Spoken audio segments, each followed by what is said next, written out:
6월절 만찬 준비라는 제목으로 함께 은혜를 나누겠습니다. 오늘 말씀은요, 이제 지금 예수님이 6월절을 바로 코앞에 두고 있는 상황이거든요. 그러니까 유대인들은 6월절 식사를 해야 돼요. 특별한 그 6월절 만찬을 해야 되는데, 어디에서 그 만찬을 먹어야 할 것인가, 이제 그 장소를 준비하는 말씀이 이제 오늘 본문 말씀이에요. 오늘 17절 말씀을 함께 봉독하겠습니다. 17절. 무교절의 첫날에 제자들이 예수께 나와서 이르되 6월절 음식 잡수실 것을 우리가 어디서 준비하기를 원하시나이까. 아멘. 무교절 첫날 제자들이 와서 이제 먼저 예수님한테 질문을 하는 거거든요. 어디서 식사 준비를 하면 좋겠습니까? 근데 이제 여기서 무교절 첫날은 복음서, 이제 다른 복음서들도 이렇게 비교를 해봐야 되는데, 그냥 쉽게 생각해서 금요일이라고 생각하시면 돼요. 그러니까 우리나라 시간으로 하면 목요일 날 오후입니다. 목요일 날 오후. 그때 이제 6월절 식사 준비를 하려고 준비를 하는 거죠. 예수님이 제자들에게 대답을 하셔요. 어디서 준비해야 되는지 답을 가르쳐 주시는데 18절입니다. 18절 함께 봉독합니다. 이르시되 성한 아무에게 가서 이르되 선생님 말씀이 내 때가 가까이 왔으니 내 제자들과 아멘. 예수님 말씀이에요. 성 안에 들어가면 누구 아무개가 산다. 그 아무개 집에 가서 우리 선생님, 그러니까 예수님이 6월절 만찬을 당신 집에서 지키길 원하니까 좀 자리를 마련해 주십시오. 이제 이렇게 얘기를 하라는 거예요. 여기서 여러분 아무개는 누굴까요? 성이 아시고 이름이 무개가 아니고요. 이제 이름은 특별히 거론되어 있지 않지만 예수님이 아는 사람, 그러니까 예수님하고 이 집주인하고 서로 뭔가 이렇게 알고 있는 이제 그런 사람일 가능성이 굉장히 많습니다.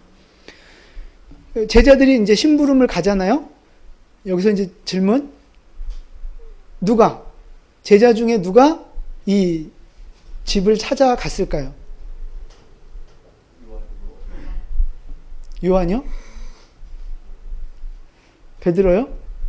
그냥 아무나 찍으시면 근데 어쩜 이렇게 찍는 것도 잘 찍으셔요? 정확하게 맞추셨어요. 베드로하고 요한이 갔어요. 그걸 어떻게 알아요? 누가복음에 보면 그 말씀이 좀 더 자세하게 나와 있어요. 자, 함께 누가복음 우리 같이 봉독합니다. 이르시되 보라 너희가 성내로 들어가면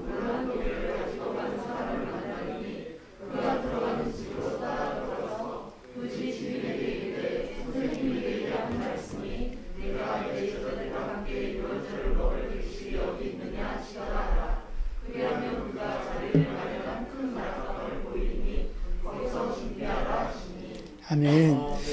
우리가 읽은 말씀이 10절부터인데 8절에 보면 베드로와 요한이 심부름을 간 것이 기록이 되어 있어요. 마태복음은 그냥 간단하게 기록했는데 누가복음은 좀 자세하게 기록이 되어 있어요. 너희가 성 안으로 들어가면 누구를 만난다고요? 그죠? 네. 물 한 동이를 가지고 가는 사람을 만날 텐데 그 사람을 끝까지 따라가면 그 사람 집에 갈 거다. 근데 그 집 주인한테 내 말을 전해라 그러는 거예요. 6월절을 여기서 지내고 싶다. 그 말을 전하라 하는 거죠. 그러면 12절에 그가 자리를 마련한 큰 다락방을 보여줄 거니까 거기에서 우리 식사하자. 지금 그 얘기를 하시는 거예요. 근데 여러분 물동이가 뭔지 아시죠? 요즘 말로 말하면 한번 보여주세요. 저 이제 항아리 같은 거, 저 위에 질그릇으로 만든 우리나라식으로 말하면 항아리죠. 물 항아리. 예, 저거예요. 근데 여러분 보세요. 지금은 그 6월절 코앞이에요. 수많은 사람이 지금 예루살렘에 몰려들었고 명절을 지키고 음식을 하려고 많이들 분주하게 지금 다닐 거란 말이죠.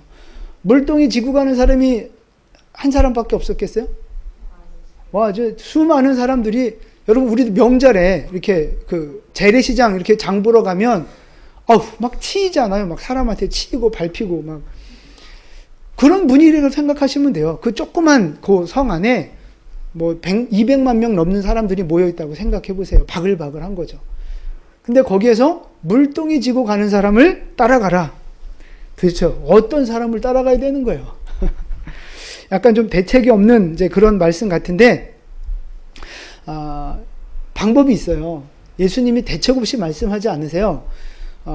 저 물동이는요, 보통 여자가 지고 다니는 거예요, 여자가 아마 물길로 많이 다녔나 봐요. 여자가 사용하는 겁니다. 근데 예수님이 물동이 지고 가는 사람을 볼 텐데 그 사람 따라가라 그랬잖아요. 그 물동이 지고 가는 그 사람은 성경에 보면, 원어에 보면 남자로 표시가 돼 있어요. 남자로. 그러니까 보세요. 평소에는 여자들이 다 메고 다니는 걸 그날따라 웬 남자가 지고 가는 거예요. 그러니까 눈에 좀 뜨이겠죠? 그러니까 그 사람을 따라가라 그렇게 말씀하신 거예요. 그래서 따라가서 그 집 주인한테 여차여차해서 예수님이 쓰신다 합니다. 그랬더니 이 주인이 진짜 다락방을 보여주는 거예요. 준비된 다락방을. 그럼 여기서 질문 하나 드릴게요. 이 집주인은요, 왜 이 다락방을 이렇게 미리 준비해 놨을까 하는 것입니다. 어떻게 알고? 뭐 여러 가지 뭐 이유가 있을 수 있겠지만 분명한 정답은요, 모른다는 거죠. 모르죠. 뭐 우리가 어떻게 알겠어요? 그건 몰라요. 근데 이제 중요한 건 뭐냐면, 왜 준비했는지는 모르지만 분명한 건 뭐냐면 그 준비된 걸 예수님이 원하실 때 드렸다는 거예요. 예수님이 필요로 하실 때 헌신했다 하는 거. 그게 이제 중요한 거예요. 집주인은 어떤 이유로 준비를 했든지 간에 자기의 것을 예수님 앞에 기꺼이 내어드렸습니다. 좀 곤란한데요. 그러니까 제자들이 그러지 마시고 이번 한 번만 어떻게 좀 봐주십시오. 막 이렇게 거래를 한 게 아닙니다. 제자들이 딱 한 번 말씀 전달하니까 그대로 알겠습니다 하고 보여드리고 순종했다고요. 이 종도 마찬가지예요. 물동이 지고 가던 남자 종. 왜 여자들이 들고 다니는 여자들 전용 그 물동이를 왜 남사스럽게 남자가 지고 갔을까요? 뭐 여러 가지 뭐 가능성은 있겠지만, 상상은 할 수 있지만, 그래서 가장 심플한 건 주인이 시켰으니까 듣지 않았겠어요? 야, 너 저 물동이 가져가서 물 저 갖고 와. 뭐 이랬으니까 아마 그러지 않았을까요? 잘 모르겠지만 어쨌든 이 남자 종도 순종해서 지금 그 일을 하고 있었다는 거죠. 그리고 그 시간에 물을 지고 왔으니까 거기에 들어간 제자들을 만난 거고, 그게 뭔가 이렇게 다 타이밍이 있는 거예요. 제자들도 마찬가지죠. 약간 좀 황당해 보이는 예수님 말씀을 그냥 가서 그대로 순종했잖아요. 그래서 6월절 만찬 자리를 준비하지 않았습니까? 여러분, 오늘 우리가 읽은 본문과 요 상황들을 한번 잘 생각해 보세요.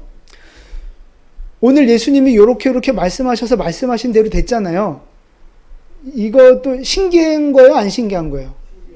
그죠? 신기한 거죠. 요것도 이제 기적이란 말이에요. 근데 예수님이 평소에 했던 기적들 있잖아요. 뭐 병든 자 고치고, 안진뱅이, 뭐 소경, 이렇게 다 눈뜨게 하고, 죽은 자도 살리고, 막 오병이어 기적, 막 이런 거 있잖아요.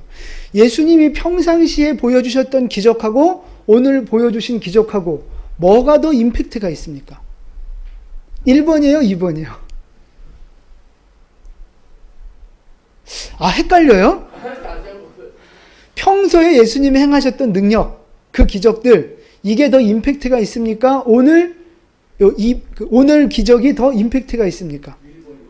1번이에요? 2번이에요?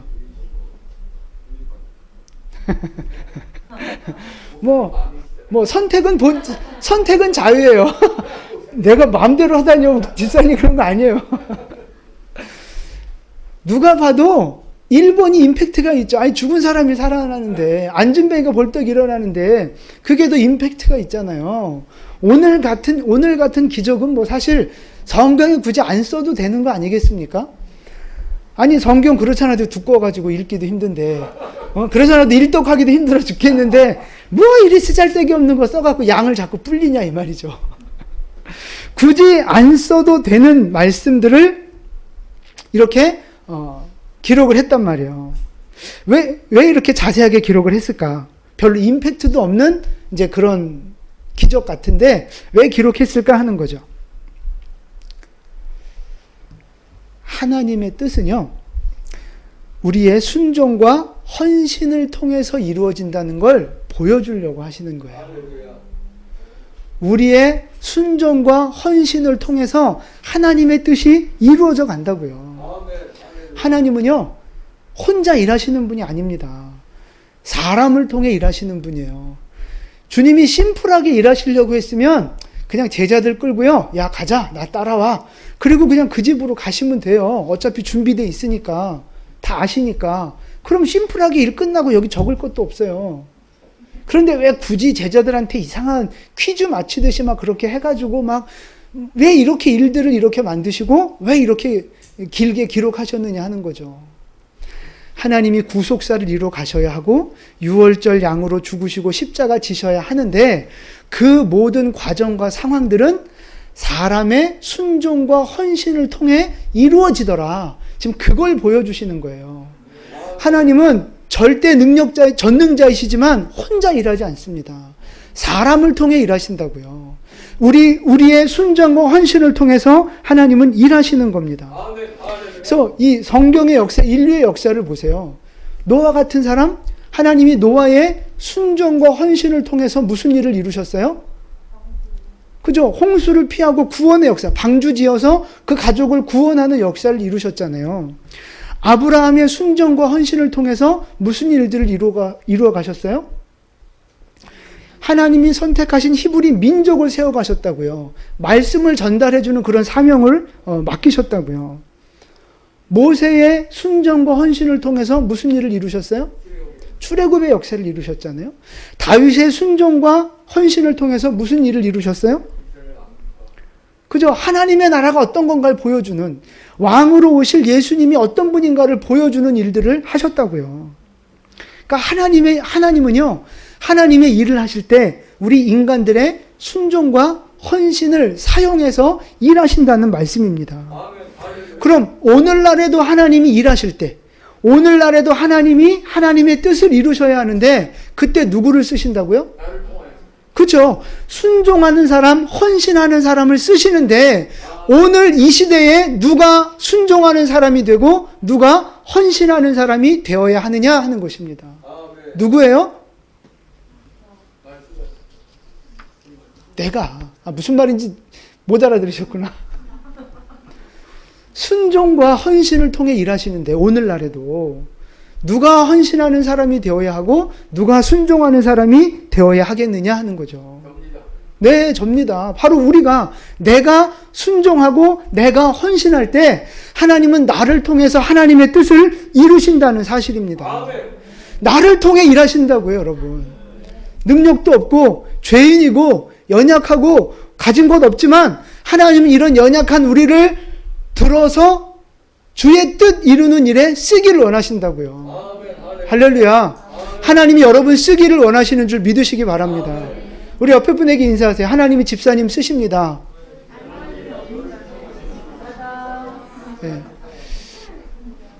네, 아무나 막 쓰는 거 아니에요.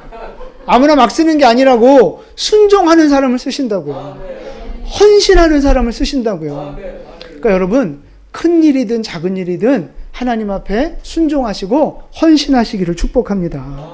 내 이름이 드러나든지 드러나지 않든지 순종하고 헌신하는 것이 필요해요. 나한테 손해가 될 수도 있습니다. 나한테 피해가 되고 내가 불편해질 수도 있어요. 그러나 그것이 하나님의 뜻이라면 순종하시고 헌신하시기를 축복합니다. 하나님이 여러분을 쓰시도록 여러분의 인생을 내어 드리시기를 축복합니다. 그러면 나를 통해 하나님이 주님의 뜻 이루어 가신다고요. 지난주에도 말씀드렸어요. 우리가 이렇게 헌신하고 하나님 앞에 드리면, 순종하면 마리아가 이렇게 비싼 향유를 예수님 앞에 드렸잖아요. 그걸 보고 제자들이 뭐라 그랬어요? 그죠? 왜 허비하느냐 그랬다고요. 이게 사람의 생각이에요. 세상의 생각이에요. 하나님 앞에 드리는 거, 하나님 앞에 순종하는 걸 허비한다고 생각한다고요. 우리의 시간을 허비하고 물질을 허비하고 우리의 인생을 허비한다고 세상은 보는 거예요. 그러나 그렇지 않습니다. 하나님 앞에 드리는 헌신은 세상에서 가장 가치 있고 아름다운 일인 줄 믿으시기 바랍니다. 가치 있는 일, 아름다운 일. 예수님이 좋은 일이다 그렇게 말씀하셨잖아요. 여러분, 주님 앞에 드리는 시간, 주님 앞에 드리는 헌신, 주님 앞에 드리는 물질들 좋은 것입니다. 복이 될 것입니다. 하나님이 행한 대로 갚으시려 하셨거든요. 심은 대로 거두게 하시는 것이 하나님의 법칙입니다. 여러분이 주님 앞에 헌신하고 드린 모든 것들 여러분이 순종한 대로 하나님이 갚아주시는 줄 믿으시기를 바랍니다. 하나님은요, 오늘도 이루셔야 할 뜻이 있어요. 오늘도 이루어 가셔야 할 하나님의 계획들이 있다고요. 여러분 개개인의 인생 속에 하나님이 이루실 뜻이 남아 있습니다. 여러분의 가정 안에도 하나님이 이루어 가실 뜻과 계획들이 있어요. 우리 교회나 이 나라나 열방까지도 마찬가지요. 그 속에 다 하나님이 이루어 가셔야 할 하나님의 뜻과 계획이 있다는 사실입니다. 그래서요, 그 하나님의 뜻을 이루어 가기 위해서 지금 누가 필요해요? 그냥 내가가 아니고 그 나중이고 그죠? 순종하는 사람이 필요하다고요. 헌신하는 사람이 필요하다고요. 그 사람을 통해 일하신다고요. 그럼 여러분 누가 그 역할을 감당해야 되는 거예요? 누가 순종하는 사람이 돼야 돼요? 누가 헌신하는 사람이 돼야 돼요? 내가 바로 그 사람이 돼야 되는 것입니다. 그러면 하나님은 나를 통해서 우리 가정에 하나님의 뜻을 이루어 가실 거예요. 순종하고 헌신하는 나를 통해서 우리 교회 안에 하나님의 뜻을 이루어 가실 겁니다. 순종하고 헌신하는 나를 통해서 여러분의 직장과 세상 속에서 열방 속에서 하나님의 뜻을 이루어 가실 겁니다. 이 제자들과 남자 종과 이 주인의 헌신을 통해서 순종을 통해서 예수님의 구속사가 이루어졌어요. 그 예수님이 죽으시는 그 십자가의 사명이 이루어졌다고요. 이제 하나님은 오늘 우리를 통해서 무슨 이렇게 큰 흐름 속에서 무슨 뜻을 이루어가길 원하세요? 구속사 이루기 원하시는 거예요. 다시 말해서 예수님의 재림을 준비하는 그런 거룩한 신부, 거룩한 사명자들을 지금 주님은 필요로 하신다는 것입니다. 나의 순종과 나의 헌신이 주님이 오실 길을 예비하게 되는 거예요. 나의 헌신과 나의 순종이 하나님의 뜻을 이루어가는 재료가 되는 줄 믿으시기를 바랍니다. 순종해야 하나님의 뜻이 이루어지는 거예요.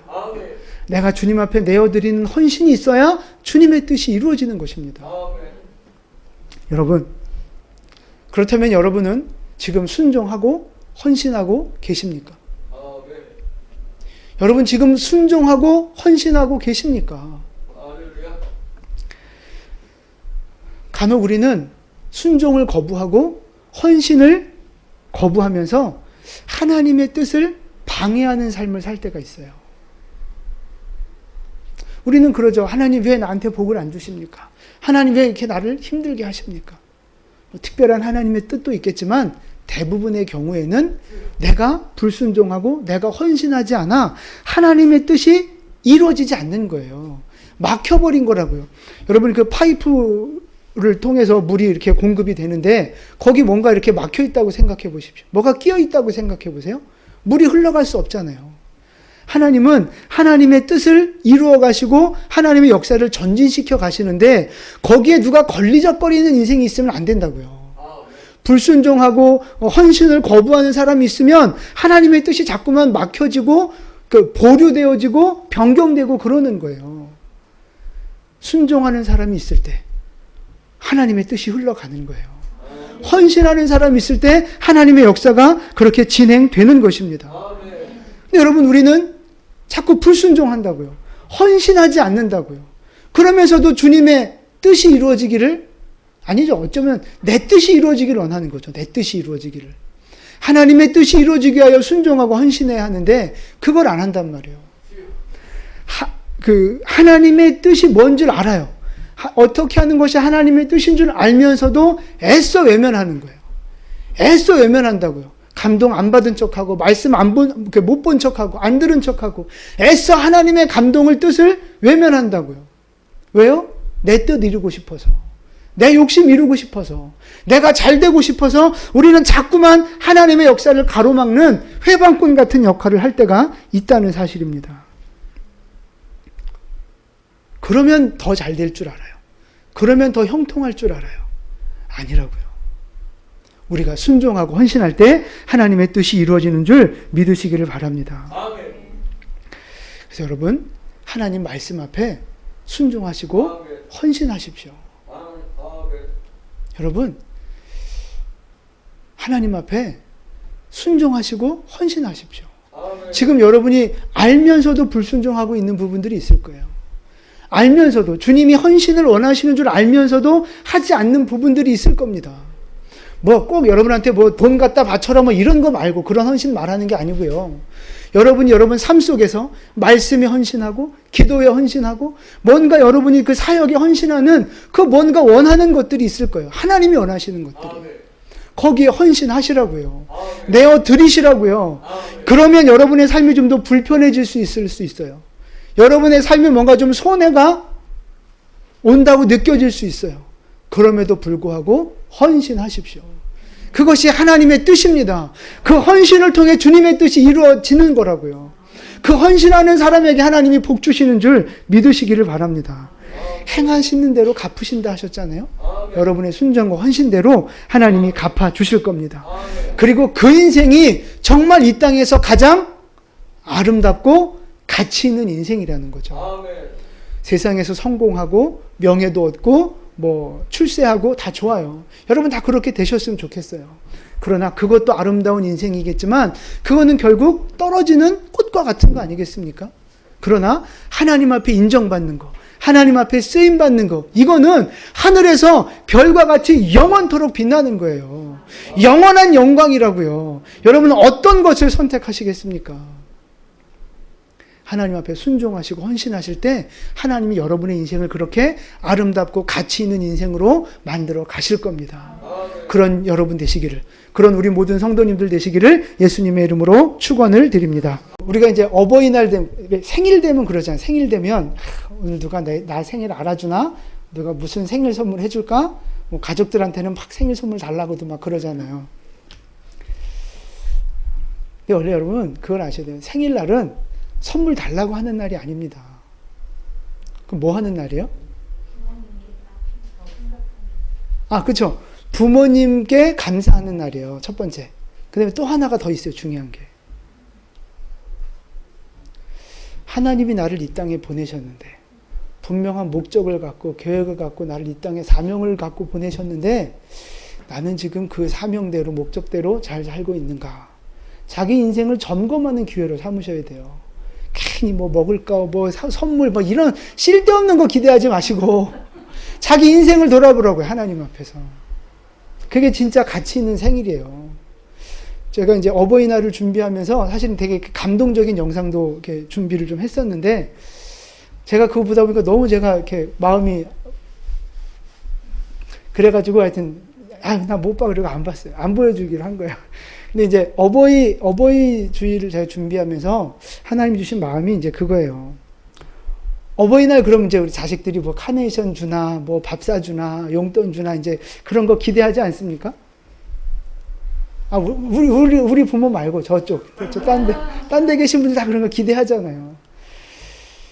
요즘 애들이 학교로 안 가니까 옛날에 학교 갈 때는 이렇게 종이로 만든 그 카네이션이라도 갖다 주고 그랬는데 올해는 국물도 없대요. 참. 키워봤자 소용없어요. 근데 어버이의 날 우리 하나님의 백성들은요, 어떤 마음가짐을 가져야 하느냐 하면, 하나님이 우리를 부모로 세우셨잖아요. 부모로 세웠어요. 부모를 세울 때는 거기에 하나님의 뜻이 있고 계획이 있고 사명이 있다는 거죠. 내가 부모로서 그 사명을 잘 감당하고 있는가? 그걸 점검하셔야 돼요. 뭐 카네이션 받고 뭐 얻어먹을 생각만 하지 말고 내가 부모로서 자녀를 위해 기도하고 있는가? 내가 부모로서 자녀들을 말씀으로 양육하고 있는가? 우리 부모 세대가 사실은 기성세대와 우리 부모 세대가 그걸 못했어요. 그걸. 그래서 지금 무슨 일이 벌어진 거예요? 이 땅에 이게 한국에 한 8만여 교회가 있다고 하는데 50%가 주일학교가 없어요. 어른들만 다닌다고요. 그래서 그 마이클 조 선교사님이 그런 얘기도 했잖아요. 지금 한국이 미전도 국가란, 미전도 종족. 청소년들이 복음화율이 3%가 안 된다는 거예요. 그래서 우리 대한민국이 지금 미전도 국가라고 하는 거예요. 그 얘기를 하시더라고요.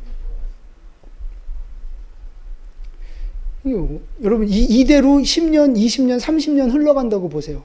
애들은 점점 전교조 세상에 물들어가 이상한 교육 배우고 있죠. 교회는 안 나오죠. 이 부모는 늙어가죠. 30년 후에 한국 교회가 어떻게 되겠어요? 교회가 이 땅에서 무너지고 없어지면 우리나라가 어떤 흐름으로 가겠어요? 불보듯 뻔한 거예요, 여러분. 교회 없는 나라? 거기는 자유가 없고 인권이 없고 하나님의 축복이 흘러올 수 없어요. 30년 후에는 지금 우리 저 젊은 애들이 이제 저만한 나이대쯤 되는 그런 시대잖아요.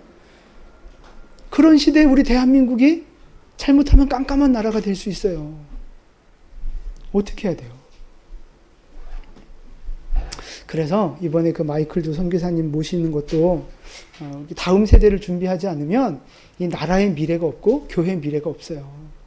그래서 그냥 내 자식 공부 잘하고 내 자식 지금 말 잘 듣고 내 자식은 지금 잘하고 있으니까 요게 문제가 아니에요. 요게 내 자식만 잘하면 뭐예요? 딴 애들이 다 예수 안 믿고 다 얘를 핍박하면 얘 어떡할 거야 나중에? 결국은 부메랑이 돼서 돌아오는 거예요. 어떻게 해야 되는가? 지금 이 시대에 신명기 6장을 한번 펴보세요. 신명기 6장 4절 말씀을 한번 펴보겠습니다.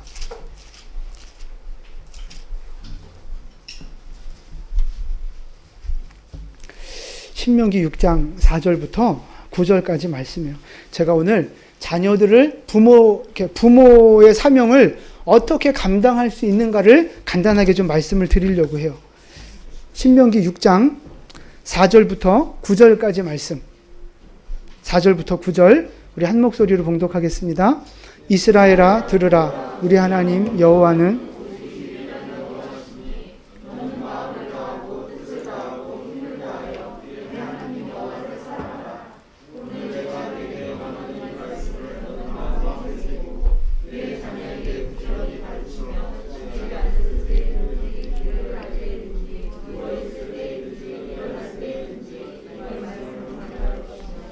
너는 또 그것을 내 손목에 메어 기호를 삼으며 내 미간에 붙여 표로 삼고 또 내 집 문설주와 바깥문에 기록할지니라. 아멘. 유대인들, 정통 유대인들이 아주 생명처럼 여기는 아주 중요한 본문 말씀이 지금 읽은 이 신명기 6장 말씀이에요. 아주 중요한 말씀으로 여기는데, 자 보세요 여러분. 오늘 이 4절부터 9절까지 말씀을 누구에게 주신 말씀이에요? 네, 이스라엘인데 부모 세대에게 주신 말씀이에요? 자녀 세대에게 주신 말씀이에요? 부모 세대에게 주신 말씀이에요. 7절에 내 자녀에게 이렇게 시작하잖아요. 부모 세대에게 주신 말씀이라고요. 부모 세대에게 어떻게 자녀를 교육해야 하는가에 대한 말씀을 주신 건데 제일 첫 번째가 뭔지 아십니까? 첫 번째? 아니에요. 그게 아닙니다. 5절 6절이에요. 5절 6절. 너는 마음을 다하고 뜻을 다하고 힘을 다하여 내 하나님 여호와를 사랑하고 내가 내게 명하는 이 하나님 말씀을 마음에 새겨 지키라는 거예요.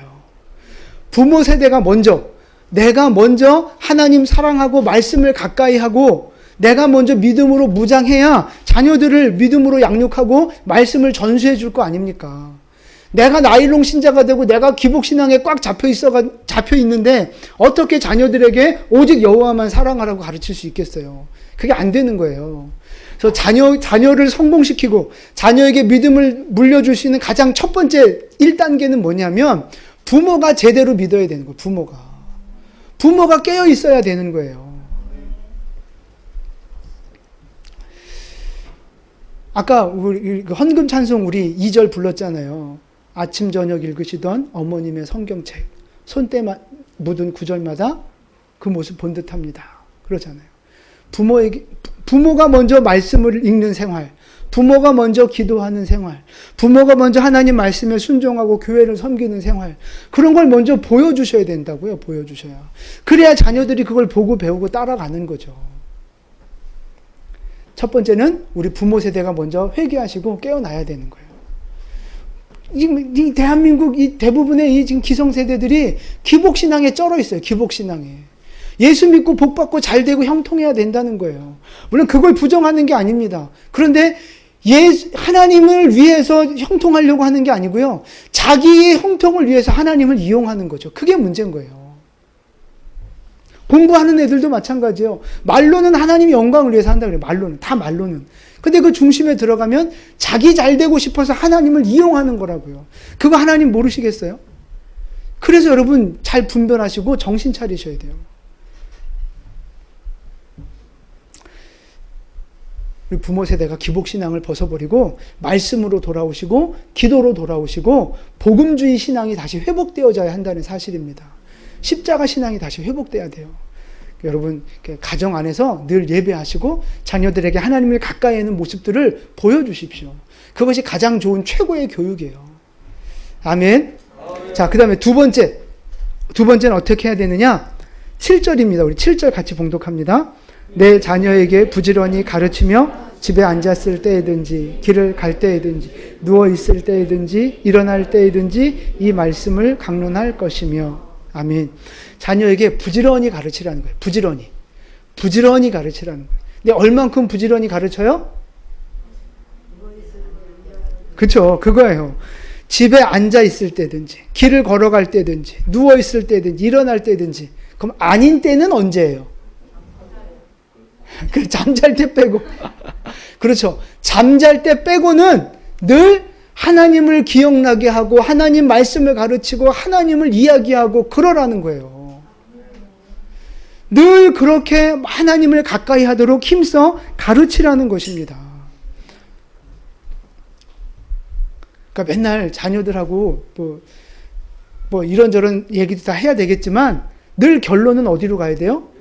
말씀으로 가야 되고 예수로 가야 되고 십자가로 가야 되고 그렇다고요.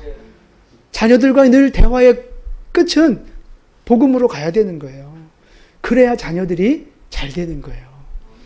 자, 그 다음에 8절 보세요. 너는 그것을 그 말씀을 어떻게 하라고요? 손목에 매어 기호를 삼고 미간에 붙여 표로 삼고 집 문설주와 바깥문에 기록하라. 그러니까 유대인들은 진짜 말씀 주머니를 그 기둥에 붙여놓고 문에 붙여놓고 그래요. 그러니까 이걸 이제 우리 의미로 해석하자면 그런 거죠. 집안 들어오고 나갈 때 집안 어디에서나 하나님을 기억나게 할 만한 것들을 걸어 놓았으면 좋겠다는 거죠. 십자가든 말씀이든 아니면 우리가 외우는 말씀을 붙여놓든 하여튼 눈 닿는 곳에 하나님이 기억나게 할 만한 것들을 붙여놓고 하나님을 기억하게 하라는 거예요. 뭐 형상을 만들어 우상을 섬기고 뭐 이런 거하고 완전 다른 얘기입니다. 그렇게 오해하시면 안 되고 하나님을 기억나는 삶을 살라는 거예요. 특별히 어디에서? 집 안에서. 우리 가정이 성전되어야 한다는 거예요. 우리의 자녀들이 잘 되어야 한다는 거죠. 그러니까 우리 가정이 성전되어서 자녀들이 믿음 안에 잘 자랄 때 그들이 진짜 성공하고 밖에 나가서도 전도하는 영향력 있는 하나님의 일꾼들이 된다는 것입니다. 여러분, 이 어버이 주일날 우리가 이 사명을 다시 붙잡으셔야 돼요. 이 본질로 돌아가셔야 돼요. 자녀들에게 좋은 학원 보내주고 좋은 옷 해주고 좋은 밥 해먹이고 다 좋습니다. 필요한 겁니다. 그러나 그것이 부모의 역할을 잘하는 게 아니라는 거예요. 그거는 아주 지극히 작은 일부분일 뿐이고요. 진짜 좋은 부모는 뭐냐면 말씀을 가르치고 자녀와 함께 예배하고 그게 진짜 부모의 사명이고 좋은 부모예요. 아멘? 여러분, 지금까지 육신적으로 좋은 부모가 되려고 노력해 왔다면 그건 그만큼 하시되 영적으로 좋은 부모가 되셔야 돼요. 진짜 좋은 부모, 하나님이 칭찬하시는 부모, 진짜 내가 죽고 없어도 하나님이 이 아이를 책임질 만한 그런 믿음의 자녀가 될 수 있도록 자녀를 믿음으로 양육하는 것이 우리 부모 세대의 사명입니다. 이 어버이 주일에 다시 한번 그 사명을 기억하시고 회복하시는 우리 모든 성도님들 되시기를 축복합니다. 그래서 우리 모든 가정들, 우리 자녀들 정말 하나님 앞에 쓰임받고 복받는 복된 가문들 되시기를 예수님의 이름으로 축원을 드립니다. 아멘. 이 말씀 잘 기억하시고 잘 실천하셨으면 좋겠어요. 우리 다 같이 자리에서 일어나셔서 마라나타 함께 찬양하시고 축도로 예배를 마치겠습니다.